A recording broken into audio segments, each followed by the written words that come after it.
Perkembangan teknologi semakin maju. Negara-negara maju sudah mulai melakukan perubahan melalui Society 5.0 yang digagas oleh negara Jepang. Perubahan ini memungkinkan kita untuk menggunakan iptek berbasis AI, robot, IoT, dan Big Data demi menciptakan kesejahteraan sosial dan ekonomi yang holistik. Negara-negara maju juga berinisiatif melakukan perubahan mulai dari sektor pendidikan, kesehatan, ekonomi, dan transportasi. Indonesia sebagai negara berkembang harus beradaptasi dan juga menyesuaikan diri di era Society 5.0. Penggunaan teknologi canggih berimbas kepada permasalahan di sektor pekerjaan, misalnya pengangguran, PHK, dan juga lulusan sarjana yang tidak bekerja. Hal ini disebabkan oleh masyarakat yang belum siap dan juga belum mampu untuk menghadapi perkembangan teknologi yang semakin canggih. Menurut Badan Pusat Statistik BPS pada Februari 2023, tingkat pengangguran terbuka di Indonesia mencapai 5,45%. Angka yang cukup tinggi ini menyumbang permasalahan baru bagi negara, sehingga perlu perhatian khusus dari pemerintah terkait dengan menciptakan lapangan kerja serta meningkatkan kualitas sumber daya manusianya. Berbicara mengenai SDM dalam dunia kerja, tentu berkaitan dengan kasus PHK. Lantas, melihat kondisi dan permasalahan saat ini, apakah kita sebagai generasi masa depan bangsa Indonesia hanya berdiam diri? Hanya berpangku tangan, acuh tak acuh dengan hal tersebut? Sebenarnya apa yang bisa kita lakukan?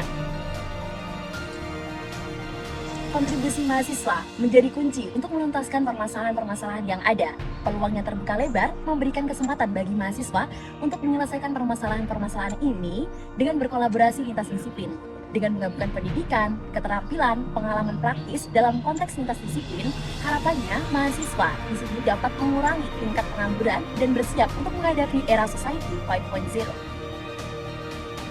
Beberapa cara mahasiswa dalam berkontribusi yaitu: yang pertama, pendidikan berbasis keterampilan.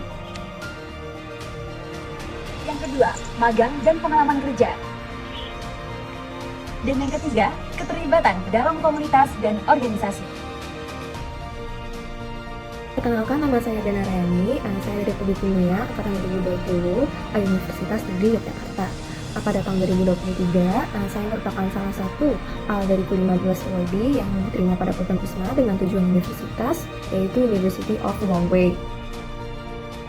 Mengenai program ISMA itu sendiri, jadi pada program ISMA, jadi kami para prodi setelah kami diterima, selain kita perlu belajar, kami juga dituntut untuk memperkenalkan budaya Indonesia ke khalayak luar gitu, dan target kami tentu saja adalah orang-orang asing. Kenalin, aku Nisa Garmana dari Prodi Psikologi angkatan tahun 2021. Aku mengikuti salah satu program Kampus Merdeka, yaitu program penguatan kapasitas Ormawa atau yang sering disingkat dengan PPK Ormawa.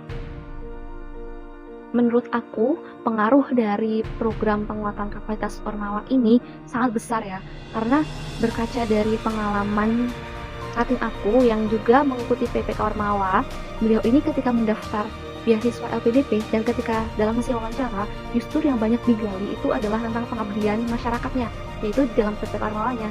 Jadi menurut aku, PPK Ormawa ini berpengaruh sangat besar baik sekarang maupun ke depannya. Karena PPK Ormawa ini merupakan kegiatan pengabdian masyarakat ya, jadi selama berkegiatan aku merasa lebih dekat dengan masyarakat, lebih mengenal apa yang mereka butuhkan, apa yang mereka keluhkan. Jadi aku dan tim lebih mengetahui keadaan lapangannya.